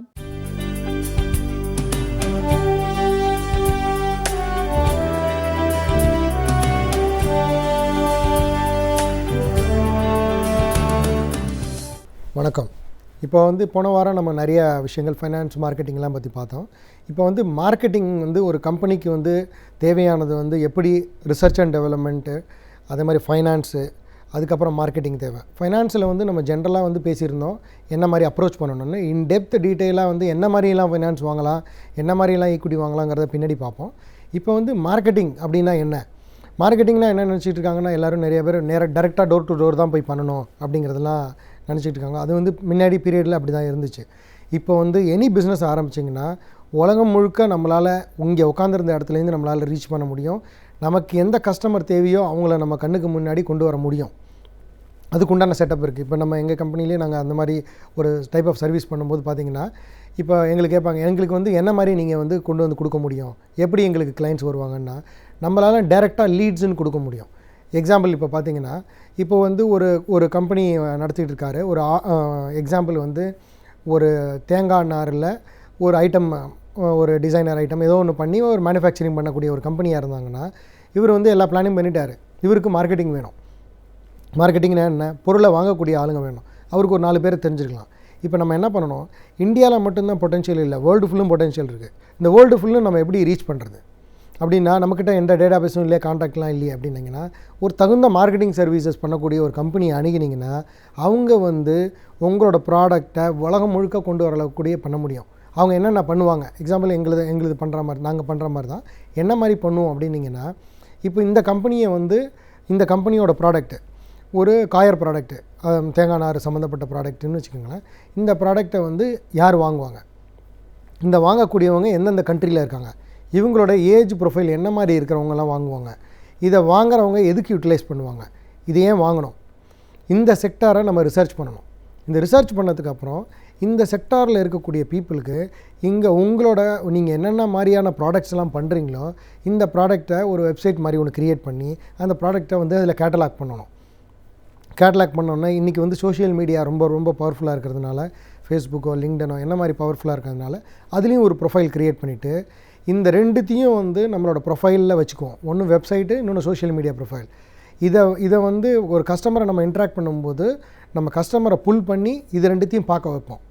பார்க்க வைக்கிறதுனா என்னென்னா, இப்போ வந்து நமக்கு வந்து நம்மளோட ப்ராடக்ட் இந்த மாதிரி மேனுஃபேக்சர் பண்ணுறோம், இந்த ப்ராடக்ட்டை வந்து நமக்கு கொரியாவில் இருக்கிற பீப்புள் இதை நிறையா பேர் வாங்குகிறாங்க, இந்த பர்டிகுலராக ஒரு செக்டாரில் இருக்கிறவங்க வாங்குறாங்க அப்படின்னு தெரிஞ்சிச்சுன்னா, கொரியாவில் இருக்கக்கூடிய அந்த பர்டிகுலர் கம்பெனிக்கு, அந்த பர்டிகுலர் டைப் ஆஃப் பீப்புளுக்கு அவங்களோட சோஷியல் மீடியாலேயோ இல்லை அவங்களுக்கு மெயில் மூலமாகவோ இல்லை எனி சார்ட் ஆஃப் வெப் மீடியமோ அவங்களுக்கு நம்ம அதை டிஸ்ப்ளே பண்ண ஆரம்பித்தோன்னா அவங்க என்ன பண்ணுவாங்க, அவங்க வந்து சார் நாங்கள் இந்த ப்ராடக்ட் எடுத்துக்கிறோம், இந்த ப்ராடக்ட்டை படுக்கிறோங்கிற என்கொயரியை டைரெக்டாக கம்பெனிக்கு வந்துடுவாங்க. ஸோ என்னென்னா மார்க்கெட்டிங் சர்வீசஸ் அப்படிங்கிறது வந்து என்னென்னா, ஒன்று வந்து ஜென்ரலாக பார்த்திங்கன்னா மார்க்கெட்டிங் சர்வீசஸில் 4 டைப்பு. ஒன்று வந்து பிராண்டிங் அப்படின்னிங்கன்னா உங்கள் கம்பெனியோட பேரை வந்து வெளி உலகத்துக்கு தெரிய வைக்கிறது. இனிஷியலாக வந்து பிராண்டிங்கில் அதிகமாக செலவு பண்ணோன்னா உங்களோட ஹெவி ஒர்க்கிங் கேபிட்டல், ஹெவியான கேபிட்டல் நீங்கள் இன்வெஸ்ட் பண்ணுற மாதிரி இருக்கும். அதாவது இது வந்து ஒரு சில பிஸ்னஸ்க்கு பிராண்டிங் வந்து ரொம்ப ரொம்ப இம்பார்ட்டன்ட். ஒரு சில பிஸ்னஸ்க்கு ப்ராடக்ட் செல்லிங் தான் இம்பார்ட்டன்ட். பிராண்டிங் பண்ணும்போது ப்ராடக்ட் விற்க முடியாது, கம்பெனியோட பேர் தான் விசிபிளாக தெரியும். அந்த பேரில் தெரிஞ்சதை வச்சுக்கிட்டு அங்கே பார்க்கக்கூடிய ஆளுங்க வந்து டைரெக்டாக கம்பெனி கடையிலையோ இல்லை ஒரு கம்பெனிலையோ ஏதோ ஒரு இடத்துலையோ போய் இந்த ப்ராடக்ட்டை என்கிட்ட கொடுங்கன்னு சொல்லி வாங்கிக்கிறது. இது வந்துட்டு பார்த்திங்கன்னா B2B ரிலேட்டடாக போய்டும். அதே மாதிரி B2Cனா பிஸ்னஸ் டு கன்சூமர் பார்த்திங்கன்னா எக்ஸாக்டாக நமக்கு யார் டார்கெட்டாக இருக்காங்களோ அந்த பர்டிகுலர் பர்சனுக்கு நம்ம அதை ரீச் பண்ணும்போது அந்த பர்சன் டைரக்ட் என்கொயரியை நம்மள்ட்ட கொடுப்பாங்க. அந்த டைரக்ட் என்கொயரியை உங்கள்கிட்ட கொடுக்கும்போது அந்த என்கொயரியை நம்ம வந்து கன்சிடர் பண்ணுறது ப்ராஸ்பெக்ட்னு சொல்லுவோம். இவர் வந்து நமக்கு அதாவது லீடுன்னு சொல்லுவோம். இவர் நம்மள்ட்ட இந்த ப்ராடக்டை வந்து வாங்கிறதுக்கோ இல்லை பேசுகிறதுக்கோ தயாராக இருக்கார். இது வரைக்கும் வந்து ஒரு கம்பெனிக்கு வந்துருச்சுன்னா அப்புறம் அந்த கம்பெனியில் இருக்கிற சேல்ஸ் பீப்புள் டெலிஃபோன் மூலமாகவோ இல்லை டைரெக்டாகவோ ப்ராடக்டை வந்து ப்ரெசன்டேஷன் கொடுத்து அந்த ப்ராடக்ட்டை விற்க முடியும். ஸோ என்ன இதுலேருந்து சொல்ல வரேன் என்னென்னா, நீங்கள் எவ்வளோக்கு வந்து ஒரு பிஸ்னஸை ஒரு மேனுஃபேக்சரிங் வந்து இப்போ ரா மெட்டீரியல் வாங்கி அந்த ப்ராடக்டை வந்து உருவாக்கி வெளியில் விற்கிறீங்களோ அதை விட அதே மாதிரி இம்பார்ட்டன்ஸ் வந்து மார்க்கெட்டிங்கில் கொடுக்கலன்னா அந்தளவுக்கு நமக்கு வந்து பிஸ்னஸ் வந்து சேராது. எவ்வளோ தான் நம்ம இன்வெஸ்ட் பண்ணாலும் பிஸ்னஸ் வந்து நம்மக்கிட்ட ஆர்டர் இல்லைன்னா கஷ்டம். ஸோ மார்க்கெட்டிங்கிறது ரொம்ப ரொம்ப important. Financial, marketing, R&D, process, இது 4மே வந்து ஈக்குவலாக இம்பார்ட்டண்ட்டாக பிரிச்சுக்கோங்க. அதில் பிரிக்கும்போது இந்த மார்க்கெட்டிங் விதத்தில் நீங்கள் ஆர்டரை எடுத்துகிட்டு அதில் கிடச்சிருக்கிற லீட்ஸை எடுத்து அதுலேருந்து பிஸ்னஸை நீங்கள் க்ளோஸ் பண்ணலாம். ஸோ இப்போ வந்து ஒரு மார்க்கெட்டிங்னா என்னென்ன மாதிரி பண்ணணுங்கிறத பார்த்தோம். இதுக்கப்புறம் எகெயின் வந்து அதாவது நம்ம ஏன் இந்த ப்ராடக்ட்டை பற்றி இப்போ பேசணும், மார்க்கெட்டிங் பற்றி பேசியிருக்கோம் அப்படின்னிங்கன்னா, மொத்தம் நம்ம 3 டிபார்ட்மெண்ட்டாக பிரித்தோம், ஃபினான்ஷியல், ஆப்ரேஷன் அண்ட் மார்க்கெட்டிங்கில். அதனால் இந்த 3த்தையும் கவர் பண்ணியிருக்கோம். எகெயின் கம்மிங் பேக் டு ஃபைனான்ஸில் பார்த்தீங்கன்னா ஒன்ஸ் நம்ம ப்ராஜெக்ட் ஆரம்பிச்சிட்டோம், ஃபண்டிங் வந்துருச்சு, மார்க்கெட்டிங்கை நம்ம பேசின மாதிரி செட் பண்ணியாச்சு, ஆர்டர்ஸ்லாம் வர ஆரம்பிச்சிருச்சு. ஸோ அடுத்தது நம்ம என்ன பண்ணணும், அடுத்த லெவல் க்ரோ ஆகிறதுக்கு நீங்கள் என்றைக்கு பணம் தேவையோ அன்றைக்கி வந்து போய் பேங்கில் அப்ளை பண்ணிங்கனாலோ இல்லை ஒரு முதலீட்டாளரை போய் தேடினாலோ கண்டிப்பாக கிடைக்காது. ஸோ உங்களோட பிஸ்னஸ் பிளானில் இது ஆரம்பித்து 6 மாதம் போகும்போது அடுத்த 3 வருஷத்துக்கு உண்டான பிஸ்னஸ் பிளான், ஏற்கனவே உங்களோட பிஸ்னஸ் பிளானில் 3 வருஷத்துக்கு இருக்கும், அந்த 3 வருஷம் பிஸ்னஸ் பிளான் படி நம்ம ட்ராக்கில் போகிறோமாங்கிறத வெரிஃபை பண்ணிக்கணும். அந்த ட்ராக்கில் போகலைன்னா எதனால் அந்த ட்ராக்கில் போகல, ஃபைனான்ஸினால் போகலையா, இல்லை ஆப்ரேஷனில் போகலையா, இல்லை மார்க்கெட்டிங்கில் போகலையா, அது என்ன போகலையோ அதுக்குண்டானதை சரி பண்ணி அதை மேலே கொண்டு வந்துட்டோம்னா ஆட்டோமேட்டிக்காக அந்த பிஸ்னஸ் அதே மாதிரி நம்ம என்ன எதிர்பார்த்தோமோ அதே மாதிரி கண்டினியூ ஆகும். இதை கண்டினியூ ஆனோன்னா என்ன பண்ணணும்னா செகண்ட் ரவுண்ட் ஆஃப் ஃபைனான்ஸுக்கு நம்ம ரெடி பண்ணணும். ஃபஸ்ட் ரவுண்ட் ஆஃப் ஃபைனான்ஸ் எப்போதுமே பார்த்திங்கன்னா ஃபஸ்ட்டு வாங்கின பணம் வந்து ரொம்ப ஷார்ட் டைமில் ஈஸியாக செலவாயிடும்.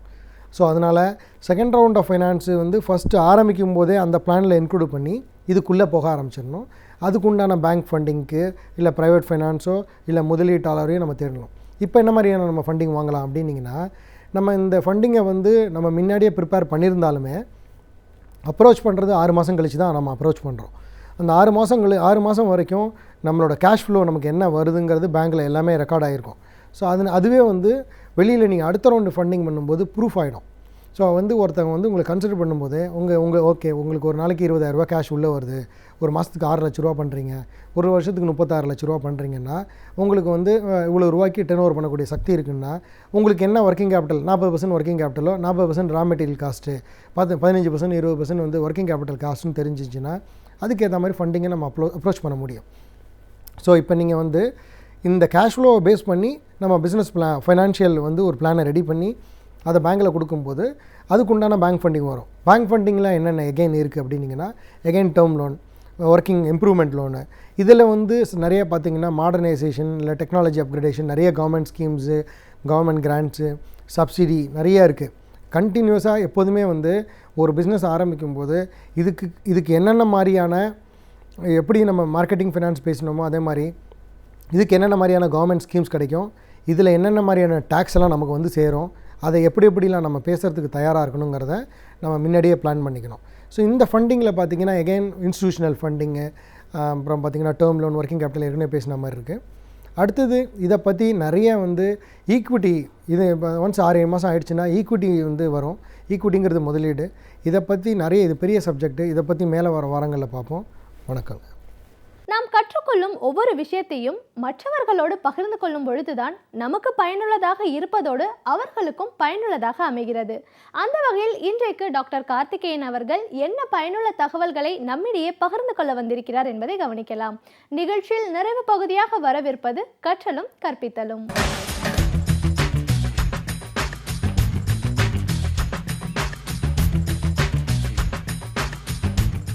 வணக்கம். ஸ்கில் டெவலப்மெண்ட், திறன் வளர்ப்பு, இதுதான் பேசிகிட்ருக்கோம். தொடர்ந்து தொழிலாளிகளாக ஆகணுமா அப்படிங்கிற கேள்வி ஏன் வருதுன்னு கேட்டால், அடிப்படையான ஊதியம், அங்கீகாரம், பாதுகாப்பு இல்லை அப்படின்னு ஒரு அம்சம் சொன்னோம். இன்னொரு புறம் வந்து அவர்களுக்கான கண்ணியம், அதாவது என்ன தொழிலாளியாக இருந்து கூட மேலே போகக்கூடிய ஒரு வாய்ப்புகள், இதெல்லாம் இருந்தாலும் எல்லா தொழிலையும் மேலே வர முடியும். நம்ம இதற்கு என்ன செய்யலாம் அப்படின்னு பார்க்குறப்போ ஒரே என்னென்னு கேட்டால் வழி வந்து தொழில் கல்வி தான்.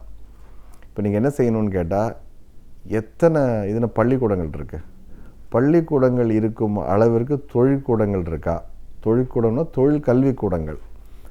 ஐடிஐ மட்டும் இருக்குது, சில இடத்துல தனியார்கள் நடத்தும் ஐடிஐ இருக்குது, ஐடிசின்னு சொல்கிறாங்க, அதற்கும் வந்து கொடுத்துருக்காங்க. ஆனால் இது வந்து பத்தாது. எப்படின்னா இந்தியாவில் வந்து நம்ம ஒரு என்ன சொல்ல 10,000க்கும் கீழே தான் இருக்குது மொத்தமாகவே. இந்தியாவில் இருக்கக்கூடிய மொத்த ஐடிஐக்கள் எண்ணிக்கை அவ்வளவு தான் இருக்குது. ஆனால் சைனா போன்ற ஒரு நாட்டில் 1.5 லட்சம் இருக்குங்கிறாங்க. அப்போது அவங்க அடிப்படையாகவே என்ன வந்து புரிஞ்சுக்கிறாங்கன்னா, நம்ம சாஃப்ட்வேருங்கிறப்ப அவங்க ஹார்ட்வேரை ஃபோக்கஸ் பண்ணாங்க முதல்ல. அதே மாதிரி அவர்களுடைய முக்கியமான விஷயம் கட்டுமானம், உற்பத்தி திறன் சார்ந்த பணியாளர்களை உருவாக்குது. அவர்களுடைய உற்பத்தி திறனை பெருக்கணும். அதுக்கு என்ன வழின்னு கேட்டால், நல்ல ஸ்கில்டு லேபர் வேணும். அந்த ஸ்கில்டு லேபர் இருந்தால் மட்டும்தான் அவங்களுடைய எக்கானமி, பொருளாதாரம் வந்து வர முடியும். ஆனால் இங்கே நம்ம அதை செய்ய தவறிட்டோம். கீழே போகிறப்ப ஆட்கள் கிடையாது. அந்த இருக்கிற ஆட்களையும் நம்ம சரியாக வச்சுக்கிறது கிடையாது. ஆனால் திடீர்னு நம்ம என்ன பண்ணோம், பொருளாதாரம் வந்து நம்ம மேக் இன் இண்டியான்னு சொல்லி எல்லாரையும் கூப்பிட்டுட்டோம். இப்போ உள்ளே வந்ததுக்கப்புறம் ஆள் இல்லை அப்படிங்கிறது தான் பெருசாக இருக்குது. ஒரே வழி முக்கியமாக என்ன கேட்டால், பள்ளிகளில் தொழிற்கல்வி கண்டிப்பாக 8ஆவதுக்கு அப்புறம் கொண்டு வர வேண்டும். எல்லாருக்கும் ஒரு தொழில் கண்டிப்பாக தெரியணும். அதாவது அந்த சாய்ஸை வந்து அவங்ககிட்டயே கொடுத்துடலாம் மாணவன்கிட்ட. உதாரணத்துக்கு ஒருத்தனுக்கு வந்து கைகளால் செய்யக்கூடிய திறன்கள் நல்லா வருதுங்கிறப்போ அவன் அதில் நல்லா வரட்டும். அதில் வந்தாலும் அவனுக்கு ஒரு 20,000 சம்பாதிக்கிறதுக்கான வாய்ப்பு இருக்குது. இல்லை அவனுக்கு வந்து அதிகமாக என்ன சொல்கிறது, ஒரு அப்ஸ்ட்ராக்ட் ஸ்கில் நிறையா இருக்குது, அவனால் படித்து யோசித்து செய்யக்கூடிய விஷயங்கள் இருக்குது. அவன் நாளைக்கு ஃபிலாசபி ஹிஸ்ட்ரி படிக்கணும்னு நினைக்கிறான், அதற்கான வாய்ப்புகள் இருக்குது. இல்லை இந்த பையன் 4 பேரை வச்சு நல்லா இது நிர்வாகம் பண்ணக்கூடிய பையன், அப்போ அவனுக்கான ஒரு மேனேஜ்மெண்ட். இந்த மாதிரி பலதரப்பட்ட கல்விகளை சிறு வயதிலேயே அறிமுகப்படுத்துவது முக்கியம். இன்றைக்கி சில பாடங்களை நிறைய சொல்லி கொடுத்து அந்த சில பாடங்களில் அவனுக்கு ஈர்ப்போ ஈடுபாடோ அறிவோ ஆர்வமோ இல்லைன்னா அவன் வாழ்க்கை அதோடு முடிஞ்சு போயிடுது. அவனுக்கு கணக்கு தெரியலன்னா வாழ்க்கை அவ்வளோதான், 10ஆவது தாண்ட முடியாது. அவனுக்கு ஆங்கிலம் வரலைன்னா 10ஆவது தாண்ட முடியாது. 10ஆவது தாண்டலைன்னா ஒன்றுக்கும் உதவலான்னு முடிவு பண்ணிடுறோம். திரும்ப திரும்ப எழுத வச்சோன்னே என்ன பண்ணுறான், ஓடி போயிடுறான். ட்ராப் அவுட் ரேட் அதிகமாகிடுது. அப்புறம் அவனை ஏதோ ஒரு மக்கு, அவனுக்கு ஏதோ அறிவில்லைன்னு சொல்லிட்டு அவனை ஒன்றும் இல்லாத ஆளாக பார்க்க ஆரம்பிச்சிடுறோம். ஆனால் ஒரு 8ஆவது படிக்கும் பொழுது பலதரப்பட்ட பாடங்களும் பலதரப்பட்ட திறன்களும், முன்னெல்லாம் கிராஃப்ட் பீரியட் இருந்தது, இப்போ எவ்வளோ ஸ்கூலில் இருக்குதுன்னு எனக்கு தெரியல. ஒரு காலத்தில் பார்த்திங்கன்னா நாங்கள்லாம் படித்த காலத்தில் அந்த கிராஃப்ட் பீரியடில் வந்து நிறையா இருக்கும், கைவினை பொருட்கள் நிறைய சொல்லிக் கொடுப்பாங்க. அதேமாதிரி ஸ்கவுட்டுக்கு போகிறப்போ சரி, என்சிசிக்கு போகிறப்போ சரி, நேரான ஏகப்பட்ட திறன்களை சொல்லிக் கொடுப்பாங்க. என்எஸ்எஸ் போகிறது, இந்த மாதிரி பல விஷயங்களில் வந்து வெளியில் போகும்பொழுது தான் தன்னுடைய திறன் என்ன, தன்னுடைய திறமை என்ன, அப்படி ஆளுமை என்னங்கிறதெல்லாம் புரிந்து கொள்வதற்கான வாய்ப்பு. எல்லாத்தையும் மூடிக்கிட்டு 8ஆவது வரப்போ 10ஆவதுக்கு நம்ம இப்போ ப்ரிப்பேர் பண்ண ஆரம்பிக்கணும். இன்றைக்கி அதான் 8ஆவது வரப்போ 10ஆவது படிக்க ஆரம்பிச்சிடுறாங்க. 8ஆவதுக்கு வரப்போ 10ஆவதுக்கு படிக்கிறது, 10ஆவது படிக்கும்போதே +2 குரூப்பை பற்றி யோசிக்கிறது, +2 பண்ணுறப்ப டிகிரியை பற்றி கவலைப்படுறது, டிகிரிக்கு நுழைஞ்ச உடனே வேலையை பற்றி கவலைப்படுறது. இப்படி எல்லாத்தையும் ஒரு 3 வருஷம் 2 வருஷம் முன்னாடி செய்யப்போ இருக்கின்ற நிகழ்காலத்தை இழந்து நிற்கிறோம். இன்றைக்கி ஒரு 7ஆவது 8ஆவது படிக்கும் பொழுது நல்லா அவனுக்கு எல்லாமே வருது. ஏன்னா இன்றைக்கி உள்ள ஸ்மார்ட் ஃபோனில் போனால் அவனே கற்றுக்கிறான். இன்றைக்கி அவனுக்கு சாஃப்ட்வேர் வேணா கூட சொல்லித்தரலாம். அதாவது 8ஆவது 9ஆவது படிக்கிற பையனுக்கு நிறைய விதமான ஸ்கில்ஸை இன்ட்ரடியூஸ் பண்ணலாம். சில பேருக்கு இது மொழி அறிவு இருக்கும், அதை கற்றுக் கொடுக்கலாம். சந்தைப்படுத்துதல் அறிவு இருக்கும், அதை நீங்கள் கற்றுக் கொடுக்கலாம். கைவினையில் செய்யக்கூடிய விஷயங்கள் என்ன, இன்றைக்கி எல்லாருமே ஆக்சுவலாக கேட்ஜெட் ஃப்ரீக்காக இருக்காங்க. சின்ன பசங்க அத்தனை பேரும் நீங்கள் பார்த்தீங்கன்னா மொபைல் எடுத்து அருமையாக விளையாடுறாங்க. முன்ன வந்து எப்படி வந்து சொல்லி கொடுத்தாங்கன்னா, வீட்டில் எந்த பொருளையும் தொடக்கூடாது அப்படிம்பாங்க. நல்லா இயங்கிக்கிட்டு இருக்க போல நீ அது மேலே கையை வைக்கிற, அதனால தான் கெட்டு போச்சு அப்படிம்பாங்க. ஆனால் இன்றைக்கி சின்ன குழந்தைங்க எல்லாம் மொபைல் எடுத்து அனாவசியமாக விளையாடுது, எந்த பொருளை வேணால் கழட்டி மாட்டுது. அந்த ஸ்கில், அந்த மெக்கானிக்கல் ஸ்கில் வந்து இந்த சந்ததியினருக்கு இயற்கையாகவே வருது. பிகாஸ் கேட்ஜெட்ஸ் நிறையா ஹேண்டில் பண்ணி, அப்போ அவங்கள சீக்கிரமாக இதெல்லாம் நீங்கள் உருவாக்கலாம். லேபெல்லாம் இன்னமும் நேரடியாக நீங்கள் செய்யலாம். வேலை சம்மந்தப்பட்ட விஷயங்களை முன்னாடியே உருவாக்கலாம். அப்போ இந்த ட்ராப் அவுட் ரேட் குறையும். அதே மாதிரி பொருளாதாரத்தில் பின்தங்கி இருக்கிறவர்களுக்கு அரசாங்கமே உதவித்தொகையோட 8ஆவது 9ஆவது 10ஆவது படிக்கின்ற காலத்திலேயே கற்றுக் கொடுக்க முடியும். இப்போ எல்லாம் முடிச்சு அவன் 20 வயசு ஆனதுக்கப்புறம் என்ன பண்ணுறதுன்னு தெரியாமல் இருக்கிற காலத்தில் ஒரு 15 வயதில் கற்றுக்கொள்ளக்கூடிய ஒரு திறனை 20 வயசை சொல்லிக் கொடுத்தா 5 வருடத்தை நீங்கள் வீணடிச்சிடுங்க. இப்போது இதில் கூட நிறைய இடத்துல பார்க்குறோம், இந்த இவங்க கிளப்புலலாம் நிறையா செய்கிறாங்க, நிறையா இதில் அசோசியேஷன்ஸ்லாம் பண்ணுறாங்க. இதை பேக்கரி வச்சு கொடுக்குறாங்க. இந்த மாதிரி சின்ன சின்ன தொழில்கள்லாம் கற்றுக் கொடுக்கலாம், நீங்களே ஆரம்பிக்கலாம் அப்படிங்கிறதுலாம். அது எதுக்கு ஒரு 20 வயசுக்கு அப்புறம் மேலே போகணும்? ஒரு 15 வயசு சொல்லித்தரலாமே, விளையும் பயிர் இல்லையா? அதனால் இன்றைக்கு தேவையானது, உதாரணத்துக்கு இது நீங்கள் கார்மெண்ட் இண்டஸ்ட்ரி, டெய்லரிங்னால் பெண்கள் தான் செய்யணும்னு அவசியம் கிடையாது, ஆண்களும் செய்யலாம். இன்றைக்கி வந்து கார்மெண்ட் செக்டாருக்கு வந்து அவ்வளவு தூரம் டிமாண்ட் இருக்குது. என்னென்னு கேட்டிங்கன்னா ஆட்கள் கிடையாது. ஆட்கள் இல்லைன்னு சொல்லிக்கிட்டே இருக்கும், திரும்ப திரும்ப ஆட்கள் இல்லைன்னு சொல்லிட்டு. ஆனால் என்ன பண்ணுறோன்னு கேட்டால், வேறு ஏதோ படிச்சுட்டு வேலை கிடைக்காதவங்கள மொத்தமாக அள்ளி கொண்டாந்து ஒரு இடத்துல வச்சுக்கிட்டு அவங்கள அன்ஸ்கில் லேபராக வச்சுருக்கோம்.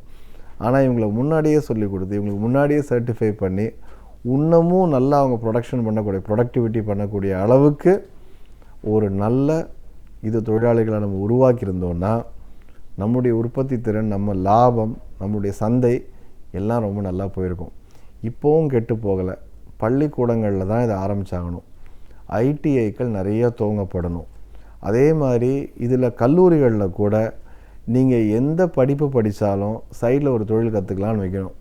உளவியல் படிங்க, ஆனால் கை வச்சு வேலை செய்யக்கூட வேறு ஒரு பட்டய படிப்பும் கூட படிங்களேன், என்ன ஆகிட போகுது? இன்றைக்கு வந்து நீங்கள் வெளிநாட்டவர்கள் ரொம்ப அழகாக சொல்லிக்கிறாங்க, நான் இந்த வேலை செஞ்சேன், அந்த வேலை செஞ்சேன், அப்புறம் இதை படித்தேன், அப்புறம் இங்கே போனேன், இப்போ இங்கே இருக்கேன்னு. நம்ம ஊரில் வந்து கையில் ஏதாவது வேலை செஞ்சேன்னா அதை வந்து எங்கேயும் சொல்லிக்கூட மாட்டாங்க. எத்தனை பேர் பயோடேட்டாவில் போடுவாங்க, நான் சின்ன கடை வச்சுருந்தேன், நான் இல்லை இதுவாக பெயிண்டராக வேலை பார்த்தேன், ஒரு வருஷத்துக்கு வீட்டு வேலை செஞ்சேன், ஹவுஸ் கீப்பிங் பண்ணேன்னு சொல்ல மாட்டோம் நம்ம. ஏன்னா இங்கே அது வந்து முக்கியமான கௌரவ பிரச்சனையாக இருக்குது. நம்முடைய மனோபாவங்கள் மாறும் பொழுது திறன் வளர்ப்பு சுலபமாக பிடிபடும். அடுத்த வாரமும் தொடர்ந்து பேசுவோம்.